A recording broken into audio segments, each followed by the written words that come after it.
హనుమంతుడికి 3 కన్నులు 10 చేతులు ఉన్నాయని మీకు తెలుసా?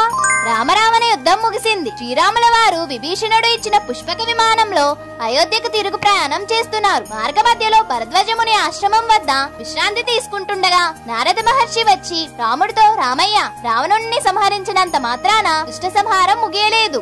రక్తబిందువు, రక్తాశుడు అనే 2 శక్తివంతమైన రాక్షసులు ప్రతీకారం కోసం సముద్ర అడుగున ఉండి తీవ్రమైన తపస్సు చేస్తున్నారు. వారు వరాలతో బయటపడితే ఈ ప్రపంచాన్నే నాశనం చేస్తారు స్వామి అని చెబుతాడు. ఈ దుష్ట రాక్షసులను అంతం చేసి రమ్మని శ్రీరాముడు తన ప్రియమైన ఆంజనేయుడికి చెప్పగా ఆంజనేయుడు వెంటనే వారిని వధించడానికి బయలుదేరుతాడు.